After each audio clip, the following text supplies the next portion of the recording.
coming up on Carolina Week. Up next, a story of a UNC female student just as unsuspecting as you who was violated in her own bedroom. Stay tuned to Carolina Week for details. It's late at night and most campus buildings have been closed for hours. But as you can see, these classroom lights have been left on. How much does leaving lights on cost the university? I'll have that story coming up. Going to bars is a favorite pastime for many Carolina upperclassmen, but how easy is it for underage students to get away with drinking? I'll tell you coming up. Stay tuned for these stories and more. Carolina Week starts now.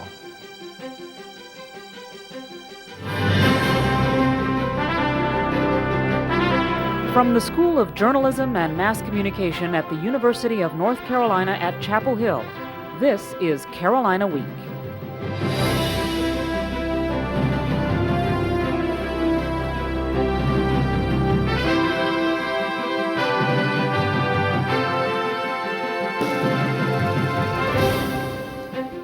Good evening and welcome to the April 17th edition of Carolina Week. I'm Tim Nelson. And I'm Brigida Mack. Thanks for joining us. Our top story tonight, another incident addressing campus safety. Police are on the lookout for a man who robbed 2 Carolina students at gunpoint Tuesday morning. The robbery happened at the corner of East Rosemary and Hillsborough Street. The couple was sitting when a man approached them, placed a gun on the ledge, and demanded their money.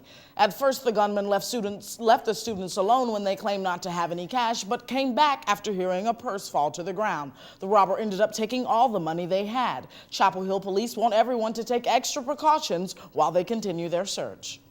There's new evidence against a man charged with peeping at 3 North Carolina universities. Carolina Week's Ashlyn Gorse joins us now to give us the latest on this continuing story. Ashlyn? Well, Tim, Thomas Witt was charged with peeping at a UNC-Chapel Hill sorority, and police think a new woman may have also been taped at Wake Forest University. But Witt's crimes were only considered misdemeanors until now. Tonight, victims speak out for the first time.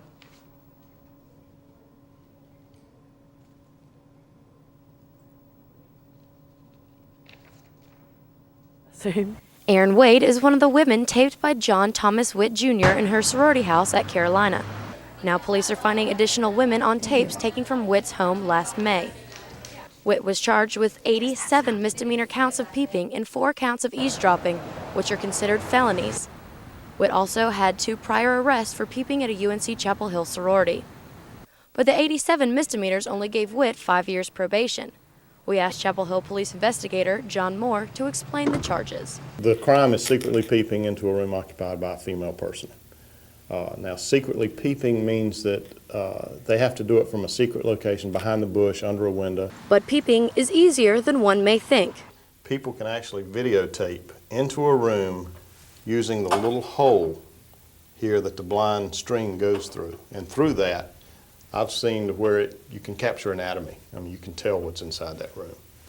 So people need to be aware that just closing the blinds isn't enough. Wade is glad that Witt now faces felony charges because conversations were captured on some of Witt's videos. So it just is good that he's actually getting punished for what he's doing, because he obviously has a problem, so that's good. There are precautions you can take to avoid becoming a victim. Closing your blinds and having outdoor lighting can act as a deterrent to peeping toms. Ashlyn, thanks. Campus police are warning women about another man who's harassed several women at Duke and Carolina. Samuel Farabee is posing as a Carolina professor or graduate student at many Carolina conferences. Farabee faces charges of sexual assault and trespassing. Police say he's been stalking, harassing, and sexually assaulting women for the past 15 years. He will stand trial for his most recent assault on April 29th. Campus police hope to bar him from Carolina activities.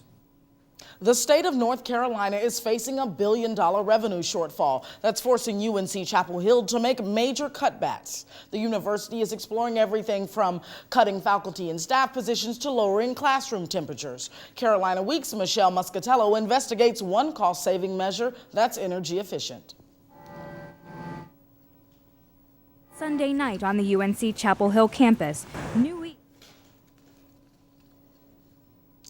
Well, we seem to be having some technical difficulties with that story.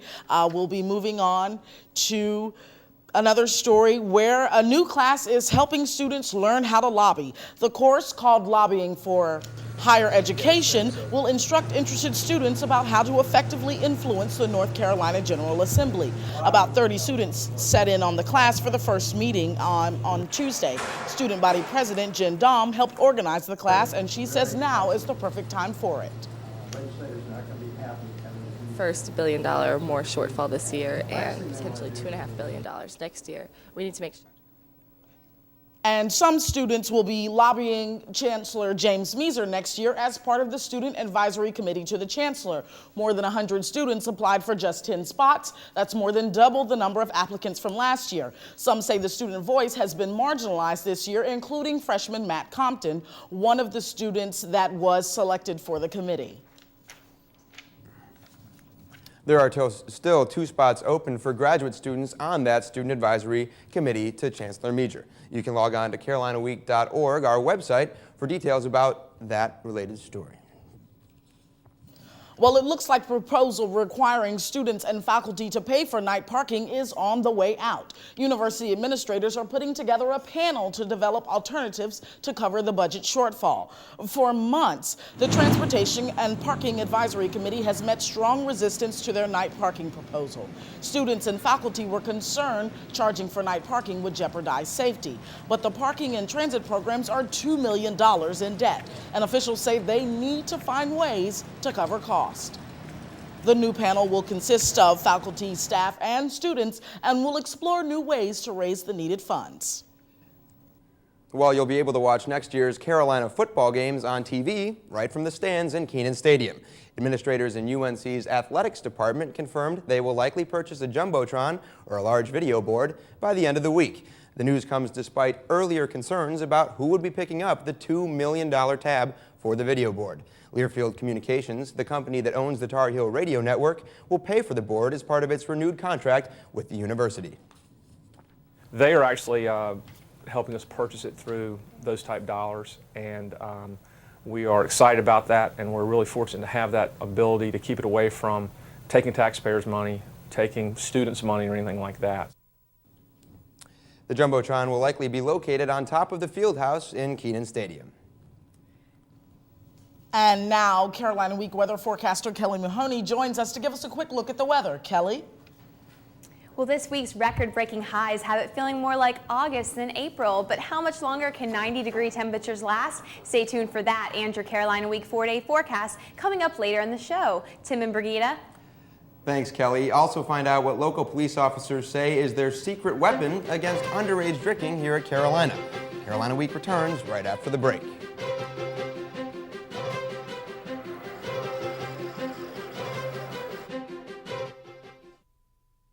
Knowledge grow at the North Carolina Botanical Garden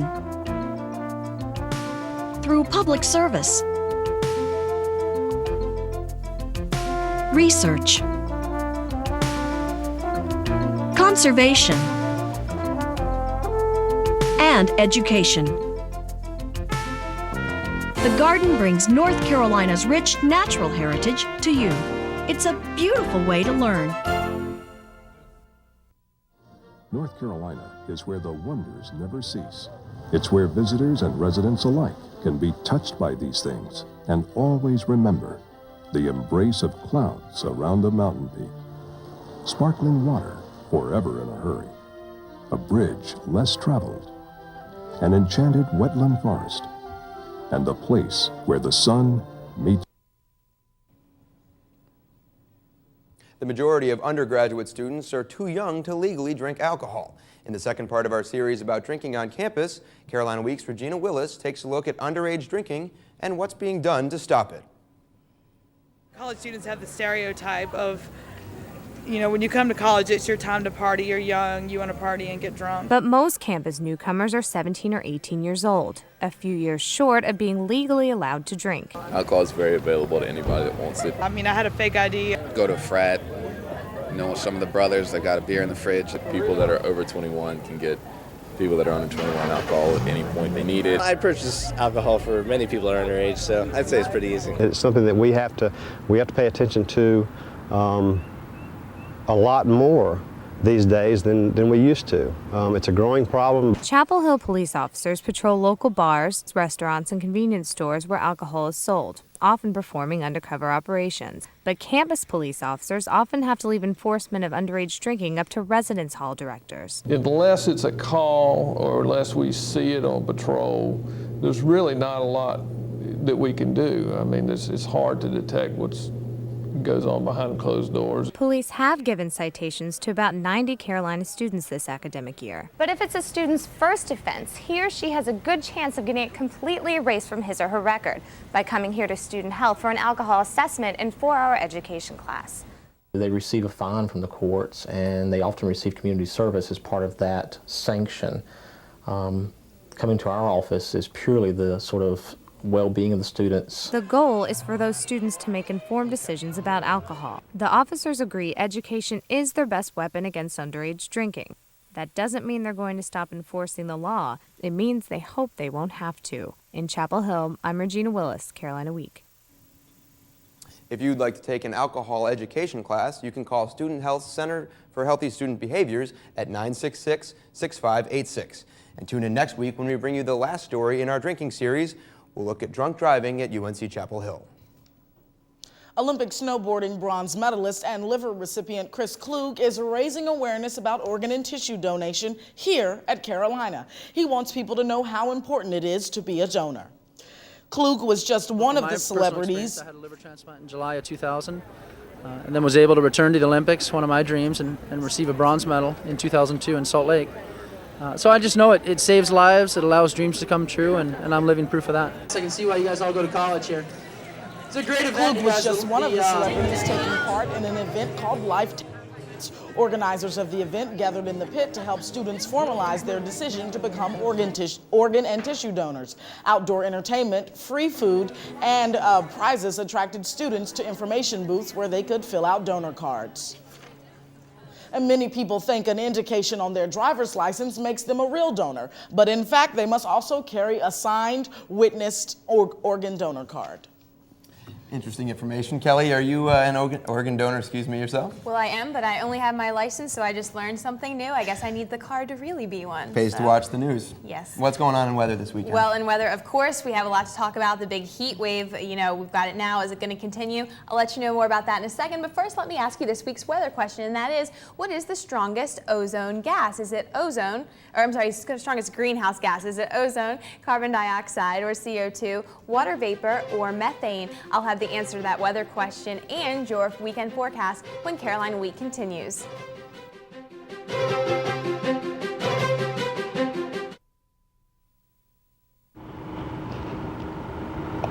Am I going to get in trouble? No, you're not going to get in trouble. Are you sure? They're not even going to know, okay? I thought I can't go to school if I'm sick.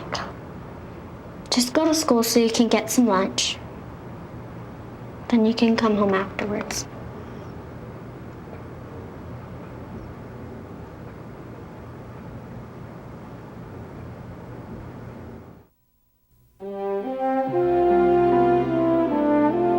Throughout my career as a coach, I've lived by the simple axiom that behind every individual success story is a team. The success of Durham Public Schools does not depend on one of us, but all of us. Through community involvement and support, we can take a giant step in helping our children achieve their hopes and dreams. You're going to walk with me, and I'm going to help you to be that great soccer player. Hi, and welcome back to Carolina Week. Well, snow cones out in the pit made a tasty treat and a cool, refreshing one for people who decided to venture outside and brave 90-degree temperatures. That's right, 90-degree temperatures in April. Well, how long can these temperatures possibly continue? We'll talk about that in just 1 minute. But first, let's go to something that's really been in the news quite a lot lately, especially here in North Carolina, and that is the threat of a coming El Nino. Well, El Nino is, of course, altered trends out in the Pacific that causes weather changes worldwide. worldwide. In North Carolina, experts say we could be affected by midsummer, as early as midsummer, that is. And in North Carolina, our effects tend to be a decreased amount of Atlantic hurricanes, which is good. But conversely, in the winter, we can see increased amount of nor'easters and really strong snowstorms. So we'll have to stay tuned for that. The intensity is still unknown. Experts expect to know it in about a month or two, so we'll have further information there. And typically, El Nino phenomena tend to last anywhere between 12 and 18 months. So that's certainly something that could impact our weather. But if we want to get back to the weather right now, we'll take a look at the satellite map, and you can see there's some showers and clouds right ahead of a front that's located out in the Midwest right now. We'll see that front pass through our area as we head into the weekend.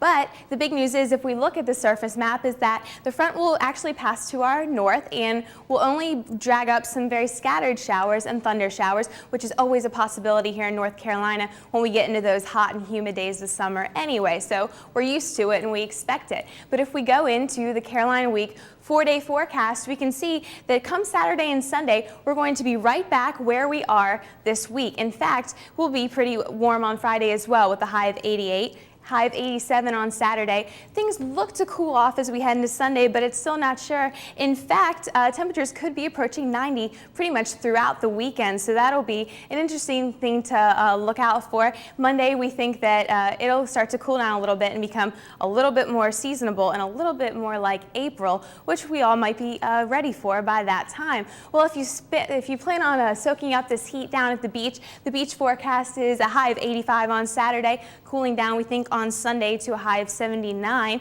Lows will be mild, though, in the 60s, so the beach will be a great place to spend such a warm weekend. Well, if you plan on going out to the mountains and maybe trying to escape some of the heat, things will be nice, although, still warm for out there. 72 on Saturday, high of 74 on Sunday, and lows will be approaching 50 degrees. Well, if you have outdoor plans for this weekend, you're going to want to know what the allergy and pollen forecast is. The most predominant pollens are going to be oak, sweet gum, and birch, and just like our temperatures, the levels are going to be very high on both Saturday and Sunday. So if you're going out to get to a sporting event or something, you might want to take your allergy medicine on the way out the door.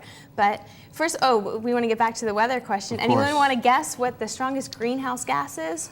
I don't know. I obviously didn't do that well in geography, so I'm going to say C, water vapor. It sure is, and most people actually wouldn't expect that. Water vapor is the strongest greenhouse gas in that it warms the earth, as more than any other gas. It's a very harmless one, though. Without it, Earth would be at negative 33 degrees Celsius, so we pretty much need these greenhouse gases to survive.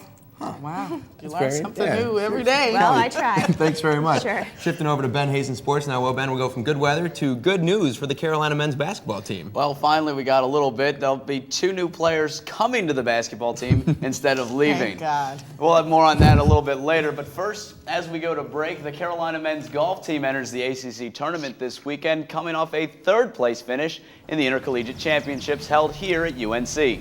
Junior Ramon Biscanza leads the way for the Heels after finishing 2nd overall this weekend. More ACC tournament previews when Carolina Week returns.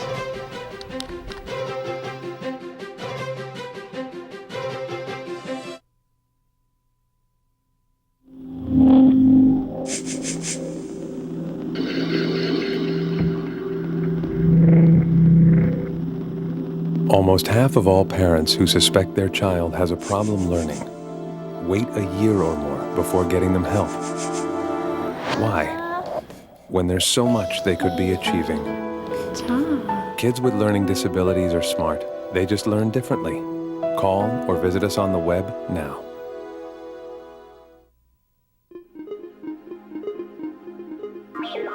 When it comes to babies, appearances can be deceiving. Look at this brainwave. Very active. And this one, not doing much. You make the difference by reading, singing, and talking from birth. Studies prove it. An early start. Now that's smart. When you buy disposable and overpackaged products for your home, you're really saying, I'm fine with depleting natural resources. Pollute our air and water. Energy? Wasted. People tell you, hey, go for less packaging. Check out reusables. Buy stuff in bulk. Well, you tell them, no thanks. I'd rather throw it all away. Buy smart, waste less, save more.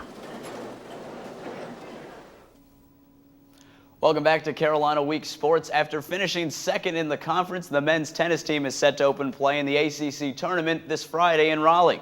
Since 1989, Carolina has finished in the top 3 in the ACC every year but one.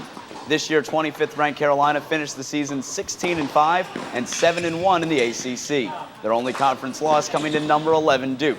The second-seeded Heels will face the winner of Virginia, Maryland, 2 teams they convincingly beat last week. The women's tennis team fell to Duke last Sunday, losing their bid for an undefeated ACC regular season and a number 1 seed in the tournament. But UNC hopes that 5-2 loss is an aberration as they head into conference tournament play this weekend in Raleigh as well. Likely standing in the Heels' way for a first ACC title since 1980 are top 5 rivals Duke and Wake Forest. The Carolina men's lacrosse team will be looking to do something they haven't done in 5 years, win the ACC tournament. The 4th-seeded Heels are 7-3 on the year, and they make the 8-mile trek to Duke this Saturday to play number 1 seed Virginia. Carolina has won the tournament 12 times, and senior Pat Jackson says the team is ready to do some damage.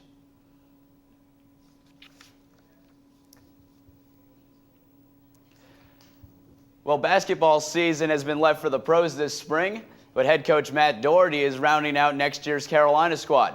Joining the 3 fall signees next season will be 6'11", 265-pound Damon Grant, and alongside him is going to be 6'9", 225-pound Byron Sanders, and hopefully they can fill up some of the void left by Chris Lang and Brian Bursticker graduating. In other news, last Saturday's spring football game gave UNC fans a preview of what's to come in the fall, and all eyes were focused on the play of the quarterbacks. C.J. Stevens would get the start and have a rude awakening on the first play, but then he would show off his legs rather than his arm. But the strength of this Florida transfer lies in his ability to throw the deep ball. Unfortunately for him, his receivers just wouldn't cooperate on the afternoon. Darian Duran, after deciding not to transfer from the team, didn't look nearly as sharp as he completed only 3 passes on the day. With a lot of off-season work ahead, these 2 quarterbacks will continue to battle for the starting job come fall. With the 4th-ranked women's lacrosse team headed to face Duke this weekend in the ACC tournament semifinals, we thought we'd try to help those of you who are a bit perplexed by those netted sticks and all those behind-the-goal moves, as Carolina Week's Nicole Denman is here to bring you Lacrosse 101. Lacrosse is a great sport. It's a combination of basketball, ice hockey, and soccer.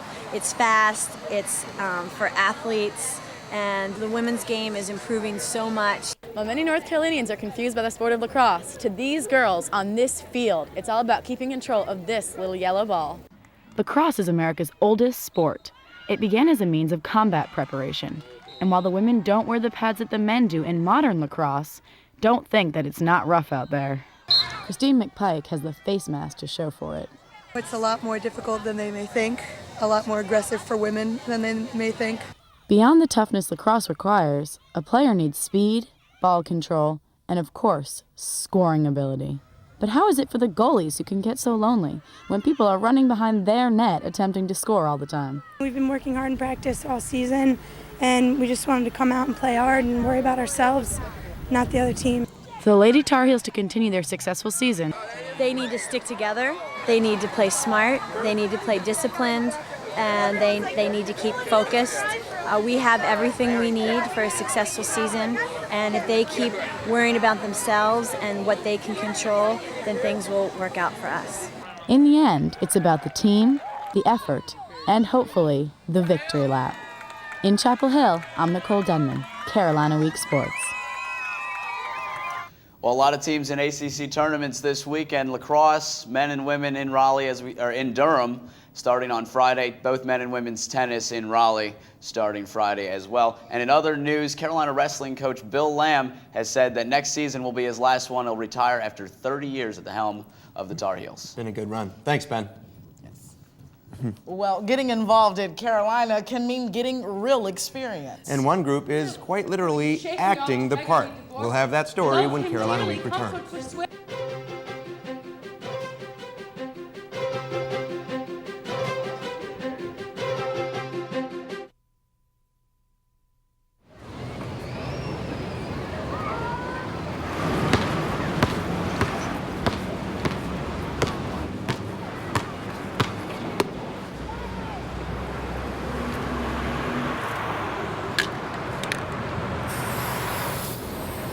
Thousands of kids in this country have everything it takes to go to college, except the money.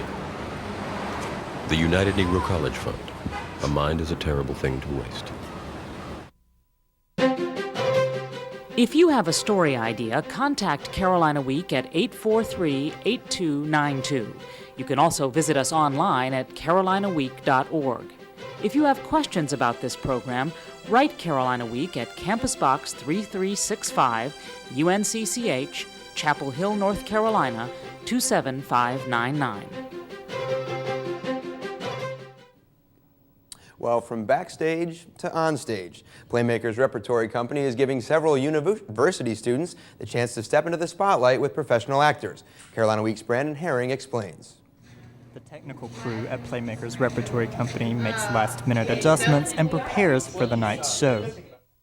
Students usually work backstage in the production crew for the Repertory Company, but the large casting requirements of the company's current show, Our Town, is allowing some university students to move onto the stage and work with professional actors.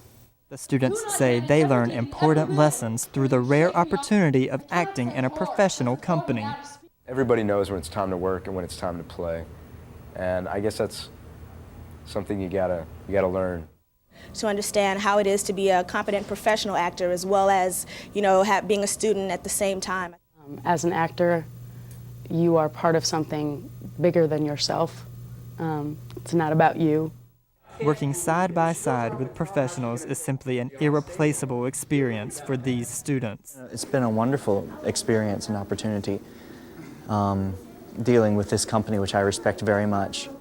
It's a great thing to be able to do here, and I love the fact that Carolina has the Playmakers Repertory Company. In Chapel Hill, I'm Brandon Herring, Carolina Week. Thank you. Working in a Playmakers production also helps students work toward union benefits, a key to professional acting. And Wednesday, April 17th, marks Israel's Independence Day. And Israeli and Jewish students celebrated their heritage in the pit with other Carolina students during Israel Fest on Monday. Some got to write their names in Hebrew, learn about religions in Israel, eat falafels, and drink Turkish coffee, which happens to be popular in Israel. However, the main attraction of the day was the livestock in the pit, a camel, a llama, and cute little goats. Organizers are saying that their aim was to divert the focus from the politics in Israel to the rich cultures and traditions of the country. Well, that does it for this edition of Carolina Week. We want to thank you for joining us, and be sure to watch again next week. Until then, we hope you have a good night and, of course, a good week. Good night.